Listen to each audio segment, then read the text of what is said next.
आओ देखते हैं कि हम देखते कैसे हैं। मेरा मतलब है कि हम सामने रखे हुए ऑब्जेक्ट्स या फिर मिरर में बन रही हुई इमेज, इसे हम देखते कैसे हैं। तो अब इसके लिए एक ऑब्जेक्ट को ले लेते हैं। मेरे पास यहाँ पे एक संतरा है और ये रखा हुआ है कहीं रूम पे। रूम में है एक लाइट का सोर्स, ये बल्ब, जो कि हर डायरेक्शन में लाइट रेस को छोड़ रहा होगा। अब जो लाइट रेस मेरे संतरे के ऊपर पड़ रही होंगी वो पड़ने के बाद रिफ्लेक्ट हो जाने वाली हैं, हर डायरेक्शन में रिफ्लेक्ट हो जाने वाली हैं। अगर मैं इस संतरे पे कोई पॉइंट भी लूँ ना, ये वाला पॉइंट, तो इस पे भी जो लाइट रेस पड़ रही होंगी ये हर एक डायरेक्शन में रिफ्लेक्ट हो जाने वाली है। अब देखो, अगर मुझे इस पॉइंट को देखना है तो मुझे एटलीस्ट 2 रिफ्लेक्टेड रेस चाहिए होंगी जो कि मेरे आंखों में पड़े, एटलीस्ट 2 रेस। अब इसके बारे में डिटेल में हम तुरंत बात करने वाले हैं, लेकिन सबसे पहले आओ उन 2 रिफ्लेक्टेड रेस को बना लेते हैं। और मान लो कि मेरी आंख कहीं यहाँ पे है और ये दोनों रेस मेरी आंखों के अंदर जा रही हैं। अब देखो, मेरी ब्रेन को ये पता नहीं होगा कि ये दोनों लाइट रेस जो कि अभी अभी आंखों के अंदर एंटर की है ना, ये कहां से ओरिजिनेट कर रही हैं।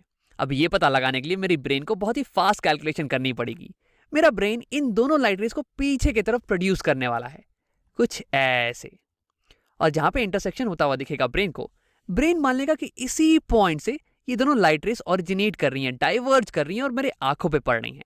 तो ऐसे ब्रेन बता पाता है कि ये पॉइंट कितनी दूर है, कहां पे लोकेटेड है। अब ऐसे ही करके इस ऑरेंज के सारे पॉइंट्स ये लाइट रेस को रिफ्लेक्ट कर रहे होंगे आंखों की तरफ, और हमारा ब्रेन उन सारे लाइट रेस को पीछे की तरफ प्रोड्यूस करके ये बता पाएगा कि ये सारी पॉइंट्स हैं कहां पे, और ऐसे करके वो इस पूरे ऑरेंज को देख पाएगा। तो यानी कि अगर तुम किसी चीज को देख रहे हो तो यानी कि उस ऑब्जेक्ट से कुछ लाइट रेस तुम्हारी आंखों की तरफ आ रही हैं, एटलीस्ट 2 तो आ ही रही हैं। अब तुम्हारा ब्रेन इन लाइट रेस को पीछे की तरफ प्रोड्यूस करके इंटरसेक्शन पॉइंट को कैलकुलेट कर लेता है कि ये कितना दूर है, और ऐसे ही बता पाता है कि कहां पे ऑब्जेक्ट रखी हुई है। अब देखो, मैंने कहा था कि 2 लाइट रेस मिनिमम चाहिए। अब ऐसा इसलिए क्योंकि ब्रेन को इन लाइट रेस को पीछे प्रोड्यूस करके इंटरसेक्शन पॉइंट कैलकुलेट करना है ना। अब अगर एक ही लाइट रे आ रही होगी तो इंटरसेक्शन पॉइंट कहां से निकालोगे, तुम तो उसे हमेशा पीछे की तरफ भी प्रोड्यूस करते जाओगे, है ना। तो इंटरसेक्शन पॉइंट के लिए एटलीस्ट 2 लाइट रेस चाहिए। अब अगर 2 से ज्यादा लाइट रेस हो जाए तो और भी अच्छी बात है। अगर मान लो कि यहाँ पे एक और लाइट रे होती जो कि यहाँ ऐसे बीच में यहाँ कहीं आंख पे पड़ रही होती। अब देखो, लाइट ट्रैवल करती है स्ट्रेट लाइन में, और जो लाइट यहाँ से ओरिजिनेट की इस पॉइंट से, वो स्ट्रेट लाइन में चल के मेरे आंखों तक जाएगी। अब मेरा ब्रेन इस लाइट रे को भी जब पीछे प्रोड्यूस करेगा तो ये भी तो यहीं पे इंटरसेक्ट करने वाला है ना। तो 2 से ज्यादा हुए तो अच्छी बात है, लेकिन 2 से कम नहीं होना चाहिए। अब आओ देखते हैं कि अगर एक मिरर में एक इमेज बन रही हो तो हमारा ब्रेन उस इमेज को कैसे देख पाता है। तो आप पहले इसे हटा लेते हैं। अब यहाँ पे मेरे पास है एक बुक जो कि एक रूम में रखी हुई है। अब रूम में है एक लाइट का सोर्स जो कि हर डायरेक्शन में लाइट को छोड़ रहा होगा। अब लाइट रेस जब किताब पे पड़ने वाली हैं तो ये इससे रिफ्लेक्ट हो जाएंगी हर डायरेक्शन में। अब यहाँ पे रूम में एक मिरर भी है। अब कुछ लाइट रेस रिफ्लेक्ट होने के बाद इस मिरर पे पड़ने वाली हैं और ये फिर से रिफ्लेक्ट हो जाएंगी। तो अब देखते हैं कि इस बुक की इमेज हमें कैसी दिखती है। तो देखो, इसके लिए एटलीस्ट मुझे 2 लाइट रेस चाहिए होंगी। तो ये मैं पहली लाइट रे बना लेता हूँ। पहली लाइट रे इस पॉइंट से यहाँ मिरर पे पड़ रही है और फिर ये रिफ्लेक्ट हो जाने वाली है। Angle of incidence is equal to angle of reflection होने वाला है। तो रिफ्लेक्टेड रे ये कुछ ऐसी दिखने वाली है। अब आओ एक और रे बना लेते हैं। देखो, ये रे भी बुक के इसी पॉइंट से ओरिजिनेट कर रही है और ये मिरर पे पड़ रही है। अब देखो, इसकी एंगल ऑफ इंसिडेंस ये ग्रीन वाली रे से थोड़ी ज्यादा है, तो इसलिए इसकी एंगल ऑफ रिफ्लेक्शन ये भी ज्यादा होनी चाहिए, और ये सेकेंड वाली रे कुछ ऐसे रिफ्लेक्ट कर जाएगी। अब अगर मेरी आंखें यहाँ पे हैं और ये दोनों रेस मेरी आंखों के अंदर जा रहा है, वैसे दिख तो नहीं रहा है बट मान लो कि ये दोनों रेस मेरी आंखों के अंदर ही जा रही हैं, तो क्या तुम ये पता लगा सकते हो कि मेरी ब्रेन को क्या लगने वाला है कि ये दोनों इंसिडेंट रेस कहाँ से आ रही हैं। मैं चाहूंगा कि तुम वीडियो को एक बार पॉज करो और खुद से पता लगाने की कोशिश करो। अब अगर तुमने ट्राई कर लिया है तो आओ देखते हैं। तो देखो, मेरी ब्रेन को ये आइडिया तो होगा नहीं कि ये दोनों इंसिडेंट रेस कहाँ से आ रही हैं। अब इसके लिए मेरा ब्रेन इन दोनों इंसिडेंट रेस को पीछे की तरफ प्रोड्यूस करने वाला है। तो अगर ग्रीन वाली रे को प्रोड्यूस करें तो ये कुछ यहाँ से आती हुई दिखेगी, और रेड वाली रे इसे भी प्रोड्यूस करें तो यहाँ से आती हुई दिखेगी, और ब्रेन को लगेगा कि ये दोनों रेस यहाँ पे कहीं पे इंटरसेक्ट कर रही हैं। तो यानी कि हमारा ब्रेन ये सोचेगा कि ये दोनों इंसिडेंट रेस ये यहीं से ओरिजिनेट कर रही हैं और यहाँ से डाइवर्ज करके हमारी आंखों पे पड़ रही हैं। तो मेरे ब्रेन के लिए यही पॉइंट ये हो गई सोर्स, इन दोनों रेस की सोर्स, और उसे लगेगा कि बुक के ये वाली पॉइंट ये यहाँ पे है। अब वैसे ही करते करते बुक की सारी पॉइंट्स ये कुछ रेस भेजने वाली हैं जो कि रिफ्लेक्ट करके हमारी आंखों पे आएंगी, और हमारा ब्रेन उन सारी रेस को पीछे की तरफ एक्सटेंड कर देगा, और उसे फाइनली बुक कुछ यहाँ पे दिखने वाला है, कुछ ऐसे। अब अगर तुम ध्यान से देखोगे तो देखो, यहाँ पे बुक लिखा हुआ है कुछ ऐसे, BOOK ऐसे की तरफ है, बी का ये कर्व्ड पार्ट ये इधर की तरफ है, राइट साइड की तरफ। लेकिन अगर इमेज में देखो तो यहाँ पे बी का कर्व्ड वाला पार्ट ये थोड़ा लेफ्ट साइड में ऐसे उल्टा लिखा हुआ है। तो ऐसे ही होता है मिरर इमेजेस में। मिरर इमेजेस इन्वर्टेड होती हैं, फ्लिप्ड होती हैं, लैटरली इन्वर्टेड, लेफ्ट का राइट हो जाता है और राइट का लेफ्ट हो जाता है। अब अगर तुमने इस चीज को खुद कभी एक्सपीरियंस नहीं किया हो तो मैं चाहूंगा कि तुम मिरर के सामने जाओ और अपने लेफ्ट हैंड को उठाओ। तुम्हें दिखेगा कि तुम्हारी इमेज वो अपने राइट हैंड को उठा रही है। अब आओ बात करते हैं इमेज के बारे में।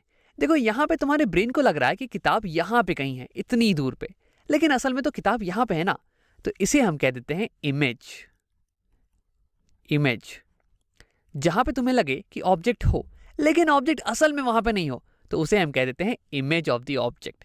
देखो यहाँ पे तुम्हारी ब्रेन ये एक्सट्रापोलेट कर रही है इन रेस को पीछे की तरफ, और इसे लग रहा है कि इंटरसेक्शन कहीं यहाँ पे हो रहा है, कहीं यहाँ से लाइट रेस निकल के आ रही है तुम्हारी आंखों की तरफ, लेकिन असल में तो लाइट रेस यहाँ से आ रही थी। ठीक है, तो ये हो जाने वाली इमेज ऑफ द ऑब्जेक्ट। और देखो ये वाली इमेज ये होने वाली है वर्चुअल इमेज। इमेज भी दो टाइप की होती है, रियल एंड वर्चुअल। तो ये हो जाएगी वर्चुअल इमेज। वर्चुअल का मतलब होता है नकली या फिर काल्पनिक। देखो असल में इस मिरर के पीछे ये तो कुछ है नहीं। तुम्हारे दिमाग को भले ही लग रहा हो कि किताब यहाँ इतने पीछे में है, लेकिन मिरर के पीछे तो कुछ भी नहीं है, नहीं मिरर के अंदर कुछ है ना। तो इसलिए हम इसे कह देते हैं वर्चुअल इमेज। देखो यहाँ पे जो लाइट रेस तुम्हारी आंखों के अंदर आ रही हैं वो असल में पीछे यहाँ पे इंटरसेक्ट नहीं कर रही हैं। वो तो हमारे ब्रेन को लग रहा है कि यहाँ पे कहीं इंटरसेक्शन हो रहा होगा, लेकिन असल में तो इंटरसेक्शन हो नहीं रहा है। तो ऐसी इमेजेस को हम कह देते हैं वर्चुअल इमेजेस। और आगे जाके तुम रियल इमेज के बारे में भी पढ़ने वाले हो, और रियल और वर्चुअल इन दोनों के बीच के डिफरेंस को अच्छे से हम समझने वाले हैं। लेकिन अभी के लिए इतना ही रहने देते हैं। वैसे हाँ, एक और बात मैं ये बताना चाहूँगा कि इस चैप्टर में जब भी हम किसी मिरर या फिर लेंस का इस्तेमाल करके इमेज बनाएंगे ना, तो ऐसे हम 3D ऑब्जेक्ट्स का इस्तेमाल नहीं करने वाले हैं। चीज़ों को सिंपल रखने के लिए हम ऑब्जेक्ट्स को एक एरो की मदद से ही दिखाने वाले हैं। जैसे कि फॉर एग्जाम्पल, अगर मान लो कि तुम्हारे पास यहाँ पे कुछ हो, ये ग्राउंड है और ये मिरर है, और मान लो कि यहाँ पे कहीं एक ऑब्जेक्ट रखा हुआ है, तो ऑब्जेक्ट को मैं इस बार एक एरो से ही दिखाने वाला हूँ क्योंकि ये सिंपल हो जाएगा। अब देखो, अगर मुझे पता करना है कि इस ऑब्जेक्ट की इमेज कहाँ बनने वाली है, कैसी बनने वाली है, तो फिर से मैं वही सारी चीज़ें करने वाला हूँ। मैं टॉप मोस्ट पॉइंट लूंगा, इस ऑब्जेक्ट का एक कोई सा भी पॉइंट ले लूंगा, टॉप मोस्ट पॉइंट ले लेते हैं, और इसे दो रेस को निकालते हैं। तो एक रे ऐसे जा रही है और मिरर पे हिट कर रही है। अब देखो इस रे की एंगल ऑफ इंसिडेंस ये तो हो गई 0, तो एंगल ऑफ रिफ्लेक्शन ये भी हो जाएगा 0, और ये रे बिल्कुल ऐसे ही लौट जाने वाली है। ये ऐसे लौट जाएगी और यहाँ वापस ऐसे आने वाली है। अब दूसरी रे की बात करते हैं। दूसरी रे मान लो कि कहीं यहाँ पे जाती है और यहाँ पे हिट करके ये ऐसे टकरा के लौट जाएगी, रिफ्लेक्ट कर जाएगी। एंगल ऑफ इंसिडेंस बराबर एंगल ऑफ रिफ्लेक्शन हो जाएगा ऐसे। अब अगर तुम्हारी आंख यहाँ पे है तो ये दोनों रेस तुम्हारी आंख के अंदर जाने वाली है।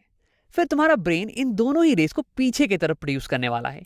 ये देखने वाला है कि कहाँ पे इंटरसेक्शन हो रहा है इन दोनों रेस का, और जहाँ पे इंटरसेक्शन होगा ब्रेन मान लेगा कि यही सोर्स है, यहीं से ये दोनों रेस प्रोड्यूस होके डाइवर्ज करके मेरी आंखों में आ रही हैं। तो देखो ये पॉइंट ये हो जाने वाली है image of this top most point of the object. अब एक पॉइंट की इमेज तो आ गई। अब वैसे करते करते तुम हर एक पॉइंट की, ऑब्जेक्ट के हर एक पॉइंट की इमेज को बना सकते हो।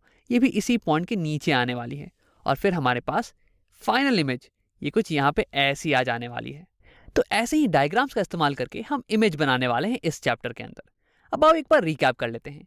इस वीडियो में हमने देखा कि कैसे हम किसी भी ऑब्जेक्ट को देखते हैं या फिर किसी भी ऑब्जेक्ट की इमेज को देखते हैं, और हमने ये भी डिफाइन किया कि इमेज आखिरकार होता क्या है और वर्चुअल इमेज ये क्या होती है।